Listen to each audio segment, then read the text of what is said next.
अस्सलाम वालेकुम प्यारे बच्चों। तो प्यारे बच्चों, कैसे हैं आप सब?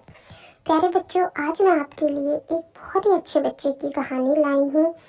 ये है एक यतीम बच्चे की कहानी। प्यारे बच्चों, रेहान एक बहुत अच्छा बच्चा था।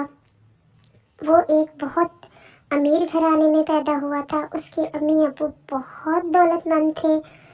घर में दौलत की कोई इंतहा नहीं थी, लेकिन वो लोग दिल के बहुत अच्छे थे, गरीबों की मदद करते थे। और रेहान खुद भी बहुत अच्छा बच्चा था, हर वक्त किसी न किसी की मदद करता रहता था। बच्चे की क्लास में जितने भी उसके दोस्त थे, क्लास फेलो थे, जो माली तौर पे कमज़ोर होते थे, रेहान उनकी बहुत मदद करता था। एक दिन रेहान अपनी क्लास में बैठा था तो उसे महसूस हुआ कि मेरी क्लास का कोई बच्चा बहुत उदास और परेशान है। वो उसके पास चला गया। उसने उससे पूछा, क्या बात है, तुम क्यों इतने उदास हो? पहले तो उसने अपनी कोई बच्चों बात उसको न बताई, लेकिन बाद में फिर उसने उसको बताया कि मैं एक यतीम बच्चा हूँ, मेरे अब्बू नहीं है, मेरी अम्मी बहुत गरीब हैं, मेरी अम्मी अब बहुत बीमार है, मेरे घर में इतने भी पैसे नहीं कि मैं अपनी अम्मी की दुआ ले सकूँ। तो बच्चों, रेहान ने उसको कुछ पैसे भी दे दिए और उससे वादा किया कि मैं तुम्हारा माहवार कोई वजीफ़ा लगवा दूंगा ताकि तुम अपनी पढ़ाई जारी रख सको। बच्चों, रेहान अपने घर गया। उसने सारी बात अपनी अम्मी अब्बू को बताई और उसके अम्मी अब्बू ने उस बच्चे की हेल्प करने की इजाज़त उसको दे दी। तो प्यारे बच्चों, रेहान इसी तरह लोगों की खिदमत करता रहता, लेकिन वो किसी को बताता ना था, क्योंकि नेकी वही होती है जो आप करते रहते हैं लेकिन उसका दिखावा किसी के सामने नहीं करते। बच्चों, बस रेहान की किस्मत बहुत ख़राब थी। इसी तरह वो लोग खुशी खुशी दिन गुजार रहे थे। रेहान जो था वो अपने अम्मी अब्बू का इकलौता बेटा था। रेहान के अम्मी अब्बू एक दिन किसी काम से बाहर निकले तो रोड एक्सीडेंट में रेहान के अम्मी अब्बू दोनों फौत हो गए।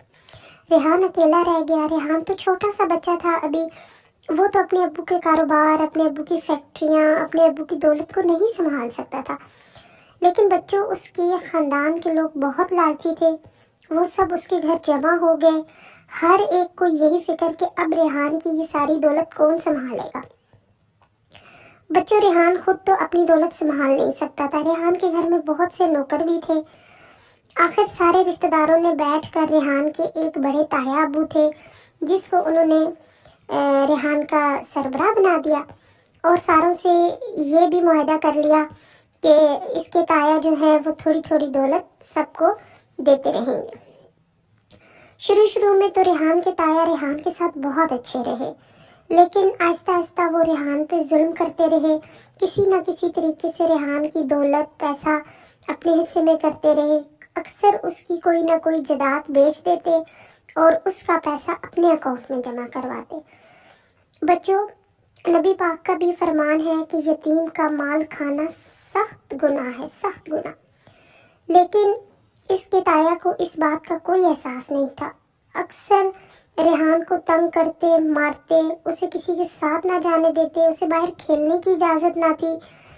और घर के जो नौकर जो पहले यहाँ रहते थे वो रेहान को देख के बहुत दुखी होते थे, क्योंकि वो सब रेहान से बहुत प्यार करते थे। उनको दुख था कि रेहान कितनी अच्छी ज़िंदगी गुजार रहा था, लेकिन अब ये ताया इसके ऊपर कितना जुल्म करता है। अक्सर बच्चों ऐसा होता कि इसके ताया इसको खेलने के लिए बाहर ना जाने देते, इसको खाना तक ना देते थे, बहुत जुल्म करते थे इसके साथ और इसके नौकर बहुत दुखी होते थे। अब तो इसके ताया की ये हालत थी कि इसके ताया चाहते थे कि रेहान मर ही जाए ताकि सारी दौलत के ऊपर ताया कब्जा कर ले। लेकिन बच्चों, अल्लाह की लाठी बेआवाज़ नहीं है।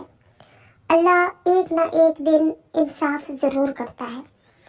एक दिन इसके ताया के दिमाग में एक सोच आई कि क्यों ना मैं कुछ ऐसा करूं कि रेहान मर जाए। बच्चों, इसके ताया ने एक दिन बहुत ही बुरी शक्ल का मास्क खरीदा और ऊपर एक ब्लैक सी चादर ओढ़ कर रेहान के कमरे में जाकर रेहान को डराने की कोशिश की कि रेहान डर जाएगा और रेहान का दिल बंद हो जाएगा, रेहान फौत हो जाएगा और ये सारी दौलत मेरे कब्जे में आ जाएगी। उसके ताया ने ऐसे किया कि घर के सारे नौकरों को छुट्टी दे दी اور کہا کہ آج آپ لوگ چھٹی کریں، کل سے آپ اپنے کام پہ آ جائیں۔ ایک نوکر بہت سمجھدار تھا، اس نے سوچا آج یہ تایا اس کی کیا حرکت کرنے والے ہیں۔ وہ چھپ کر تایا کو دیکھتے رہے۔ تایا نے وہی حرکت کی، اپنے منہ پہ ماسک لگایا، اپنے اوپر ایک چادر اوڑھ لی تاکہ ایک ڈرونی شکل اپنی بنا لی تاکہ ریحان ان سے ڈر جائے۔ تو بچوں ہوا ایسا کہ نوکر تو یہ سب کارروائی دیکھ رہے تھے۔ نوکر نے فوراً وکیل کو فون کر دیا کہ وکیل صاحب آپ ریحان کے گھر آ جائیں۔ بالکل ایسا ہی ہوا، جب وکیل صاحب بھی آ گئے اور نوکر بھی چھپ چھپ کر دیکھتے رہے تایا کیا کارروائی کر رہے ہیں۔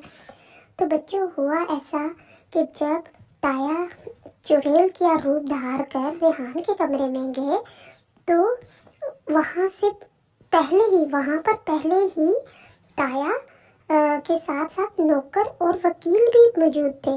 جب تایا ریحان کو ڈرانے لگے تو وکیل نے فوراً کمرے کا بلب آن کر دیا اور تایا بڑے شرمندہ ہوئے۔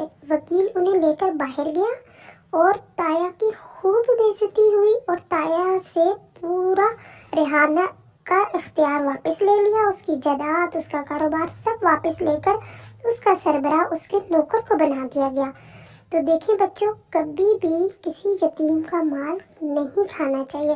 تایا کے ساتھ بہت برا ہوا، اسے جیل ہو گئی، اسے اس گھر سے بھی نکال دیا گیا اور اللہ کی طرف سے گناہ الگ، دنیاوی سزا بھی اس نے بھگتی اور اللہ کی طرف سے بھی جو اس کو عذاب ملے گا وہ الگ۔